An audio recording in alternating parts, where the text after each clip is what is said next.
Alright YouTube, this is an update video of the off-road truck bed trailer build I've been working on. Currently doing the wiring.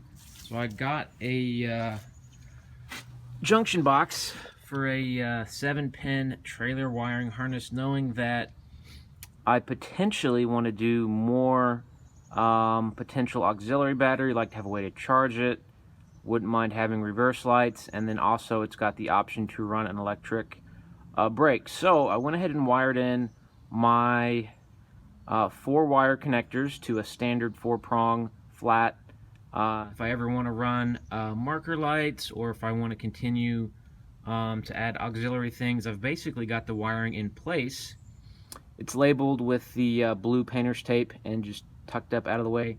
This is one of the other reasons why I wanted to get the tread plate to cover this. I don't want to look at the wiring.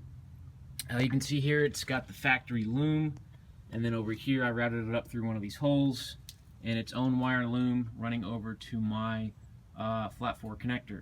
This does have a nice little cover on it. Just fits in place like that. I'll probably not mess with siliconing it. It doesn't have much of a seal to it, although the wire covers do have nice little grommets that keep some moisture out. Not a big concern. So I did look to run LED lights, just like I have in my Jeep. They didn't work out as well. I think I might have cheaped out a little bit too much on Amazon. This is what I ended up with. For some of these, I got a handful of them, and the first one I put in to test, when I took it back out, well, poorly constructed. I didn't invest a lot of money on this, so I figured for now I'm just going to go with regular halogen. This is the part number for the brake light, tail light, and then this is the turn signal.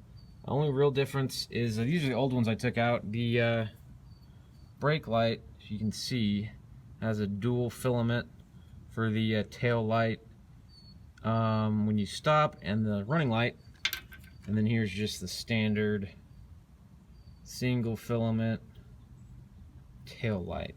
So let's take a look at how they look wired up. Alright, this first shot is just the lights on by themselves. This is the brake light. So this is basically just the driver's side turn signal, or your left turn signal.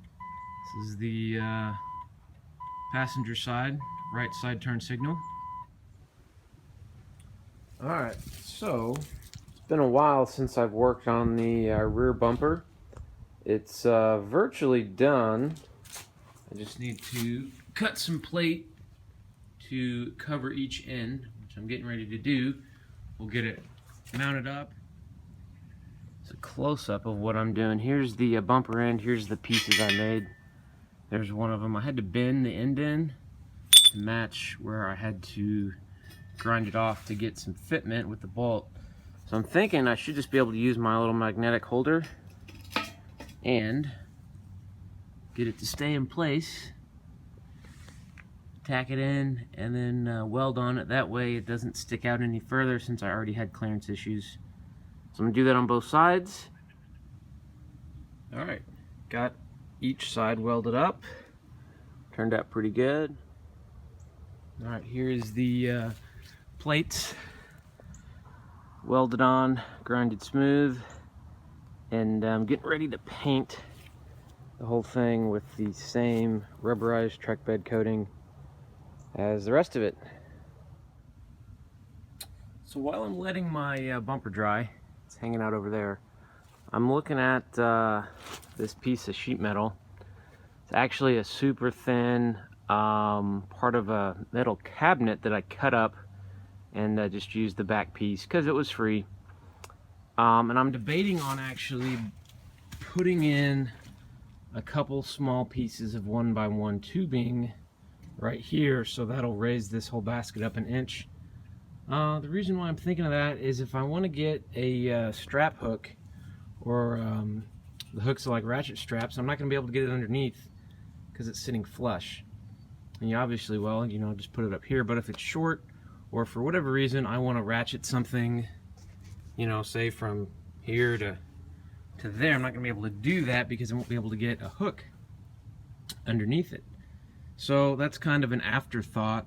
Once I got it kind of mocked up, sitting here thinking of my uses, I believe I'm gonna grind some paint off, cut some little 1x1 square tubing about 3 inches long, maybe 2 inches long, and just put 4 of them on each one of these contact corners. Got the tabs welded on the bottom of the basket, just painted the spots where I ground off, nothing fancy. So my next thing is on the actual truck itself, should say tailgate. I like to paint this handle, take it apart. It pulls out really far on one side and does it on the other side. No idea, so I'll probably take that apart. Also going to look at doing my license plate right here where these 3 holes are, where the old Ford logo used to be. Probably going to put 2 nut certs in, so they're threaded, so I can thread in 2 bolts to hold my license plate. And I have some little LED motorcycle license plate lights coming, so I should be able to do the nut cert, fix the handle, and install those little lights. When I take these off to have access to the tailgate, I also want to hammer this down. There's actually some rocks and crud stuck underneath there. So hopefully this doesn't give me too much trouble getting these 8 bolts out. So we'll see what's on the inside of this. Got the tailgate panel off. It was surprisingly easy. Actually ridiculously easy. Those bolts could have just fallen out. So this is the inside. This is the latch mechanism. And this one is connected. This one is not. It's, you guys can see that, completely separated. Quite cool so much. It actually still works. So I'm going to do a little digging and see how much it costs to replace that and go from there.